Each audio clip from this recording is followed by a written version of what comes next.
Hi, everybody. Coach Allison back, and I have week 33 Defy Aging to review. We have one circuit of 8 exercises this week, and you're going to go through that circuit for 3 rounds. Round one is 20 seconds on, 20 seconds off, so that'll kind of be your feeler round where you get to feel it out. Round two is 30 seconds on, 30 seconds off, and round three is going to be the biggie. That is 40 seconds on, 40 seconds off. And then, of course, we have a team builder at the end. So let's review our 8 exercises. All right, everybody, our first exercise is an alternating thruster. So we have a weight in each hand, palms are up at the shoulders, turned inward towards one another. Don't rest the weights on your shoulders, though. Just have them hovering slightly above. Okay, normal squat stance, so feet are about hip width apart. Okay, we sink into our squat. So hips go down and back. Okay, make sure you're not just going down without the back part. So got to get those hips down and back. You're going to have a slight forward lean. But we want to make sure that as we do that slight forward lean, we're not letting the weights fall down like this. So I want you to pretend that this is like a tray, okay, like a server tray. And if you there's a glass of water here. And if you let that tip, that water glass is going to tip off. So you have to keep that tray level so that glass of water can stay level. Maybe that's silly, but I think it gets the point across, right? The alternating thruster component. So we squat, press one arm up. That's the thruster component. Come down, squat, other arm. So we're alternating that. Don't stop at the top and then press. Notice it's one smooth movement. As I get to the top of that squat, I'm doing the press right at the top so it's nice and smooth, and that's our alternating thruster. Medicine ball seated side to side slam. So sitting down on a bench, chair, whatever, box, whatever you have at your club. You want to sit right towards the edge though. So if you were to see me from the side, I'm not going to be all the way back on it like this. I'm going to be really right towards the edge, and you need that because you need this space, okay, on the side of your legs. So I'm sitting right towards the edge. I'm going to take my medicine ball and slam it on one side. See how I said you need that space here. Slam it on one side, lift up, slam it on the other side. You do want that lift in that arch, so we're not just kind of bringing it over, because trust me, you need the momentum of lifting it over. You might be surprised. You might need a slightly lighter ball than if you were doing a standing slam, because by sitting, we already have a little less momentum than normal to create the bounce, and you're going to have to slam it pretty hard to get it to bounce up high enough. So give it a try. That's our seated side-to-side slam. We have a mini band lateral walk. Is that what I call it? Yes. We want the band at the knees. So I definitely recommend having the station set up by a bench or a chair. Coaches, you can bring a chair into the space because it's easier to get the band on and off quickly with a chair. We don't want anyone to tip over, but because that 20-20 set's going to be very fast. So really quickly taking it on and off with a chair is much easier. Situate it just above the knees. Okay, so on the thighs, but just above the knees. And we come into sort of a half squat. Okay, kind of like you were doing shuffles, but we're not going fast. Half squat, make sure the butt is back. And we keep that level. Notice how my head's not bouncing up and down. And we're going to do some lateral steps. So from the front, you can just do whatever you want with your hands. Okay, so keep that half squat. That's what's really engaging the hips and the glutes that whole time. And then we're creating a little bit of constant tension with that band around the thighs. This is a pretty strong exercise. So choose a pretty tough resistance band, probably the level 3 or greater for this one. Okay, now we're gonna do a battle rope side to side slam. So we're gonna keep that side to side theme, I guess, going with the battle rope. Okay, not gonna be seated though. I suggest flipping your grip for this one like this. So I like to grab at the base of the handle, and you're grabbing it like a fist, okay? Like if you're gonna give a thumbs up, that's how you grab, as opposed to the more traditional like that. Okay, and you lift and slam on. I have to put the camera a little farther away.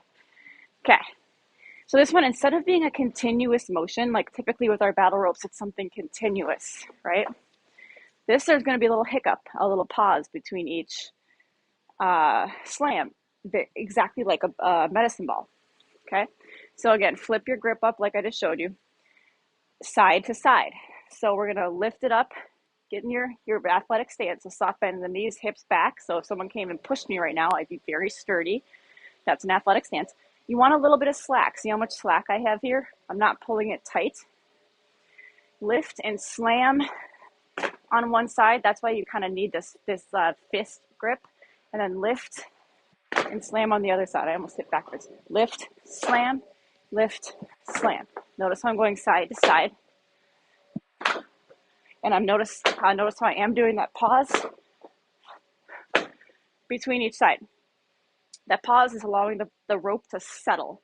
So I'm lifting, slamming it, letting the rope settle, pausing for a second, lift, slamming it over here, allowing it to settle.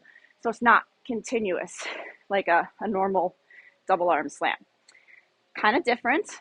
So chill out, take a second with this one. It's like I said, normally with our rope, we want those waves, we want it continual. This is a little different. So give it a try. Everybody's favorite exercise is next. Push-ups. Haven't done push-ups for a couple weeks. So on the floor, there's a knee and a toe option. And then, of course, there's an incline option. So I'm going to show you the knee version on the floor, whether that's where you're at with your fitness journey, your strength level. For me, it's a shoulder injury. I simply can't do toe push-ups anymore with the shoulder injury. So if you do knee push-ups, it's very important that you do not have a bend in your hips like this, and we're not simply keeping our butt up and dipping our face to the floor. Instead, watch what I'm going to do. I'm going to come forward with my hands a little, and then I'm going to sink my hips down into a plank position. And now I'm lowering my entire torso to the floor. See the difference between that and this? It's very important because that the no-no version that I showed you, that's just so much pressure on the shoulders, and it's not a true push-up. Over time, if you're doing them that way, it's going to wear out that shoulder joint. It's not a true push-up. So we really want to do them correctly. So just watch out for that. And so if they're very new for you, strength's not there yet, it's okay. Go start with halfway down. That's okay. You'll get stronger over time. But we want that form to be there where you are lowering the full chest to the full torso to the floor. Okay, you can pop up to the toes and of course do a full toe push-up. Again, watch out for like butt up too high. I mean, I can't demo that because of my shoulder. You could also take it up to an incline. I think we all know that. So I'm going to come up here. So again, though, we're not just like dipping the face to this isn't a push-up. This is just like me putting my forehead on a bench. So diagonal position with your body, and we bring the chest to our surface. Okay, and of course, you can do a wall push-up. That's a variety as well. We don't have to use a bench at all. Hands on the wall, step back a little bit, and this is also a push-up. Don't face plant on the wall. So I know some people hear push-ups and they get scared. Push-ups are for everybody. Every fitness level, every strength level, there's just different options. So do the option that is appropriate for you, and we can all do push-ups together. Next station, band squat row. So you got your band attached to something in front of you. So most likely the racks, and that's the only option we have. A little tension on them to start with straight arms. Okay, you're not leaning back, so you're not relying on the band to lean back. Okay, keep that in mind. So you'll do your squat first and your row second. It's very important you're doing them in that order and you're not pulling and doing the row as you squat. That's what people want to do a lot. So we're not doing this. You have a tendency to want to tip backwards when you do that. So break it up into two parts. Arms straight. Think of your squat first. Come up. Then your back row. So feet are hip width apart. Sink your hips down and back. We just did some squats earlier with the thrusters, so it's a lot of squats today. And then keep your shoulders down, away from the ears. Squeeze your shoulder blades together behind you, chest out. That's your row. So breaking it up, squat, up, and row. Again, squat, up, row. Again. So maybe say that phrase in your head to help you coordinate this. Again, we don't want to squat and pull. It's squat, then row. Keep that in mind as you do your squat row. 4 square hop. So I want you to picture 4 large squares. I mean, maybe some of the coaches have some tape, they can actually make them on the floor, but 4 large squares, and you're standing in one of them to start.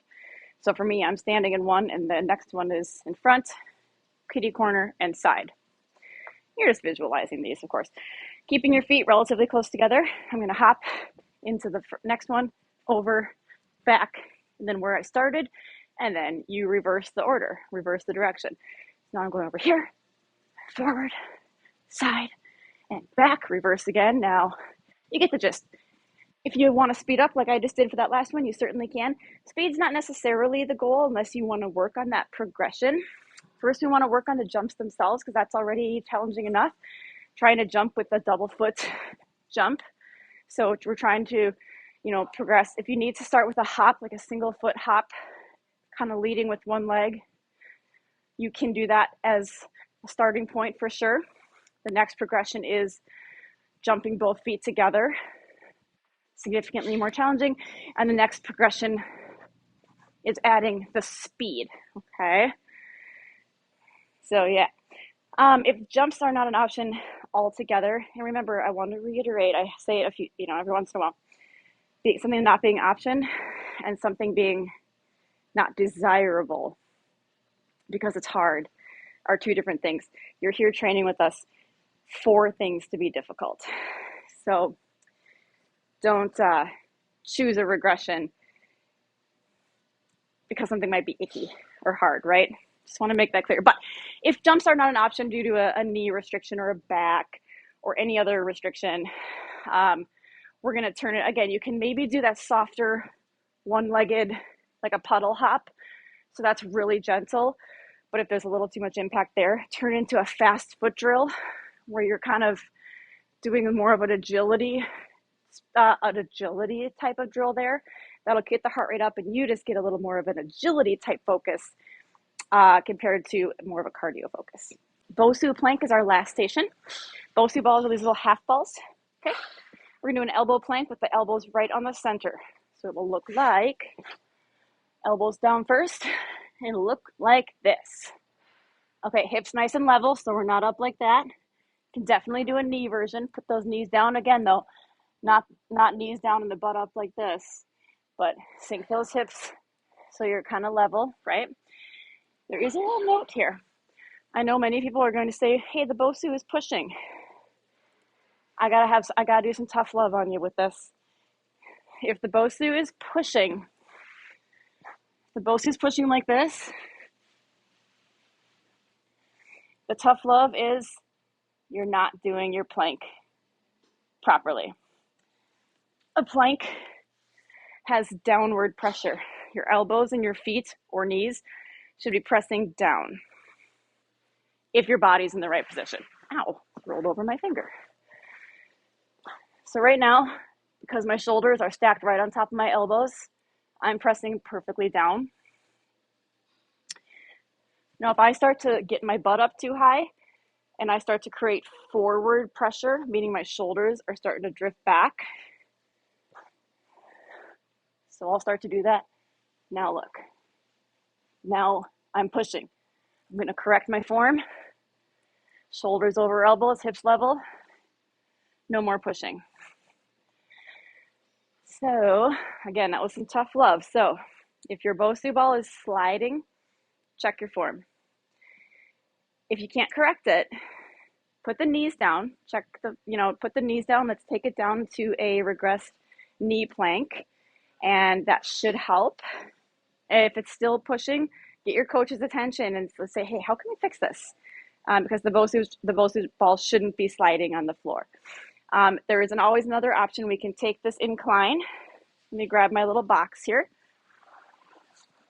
We can always leave the Bosu out of it because, of course, we can't do a Bosu plank on an incline, right?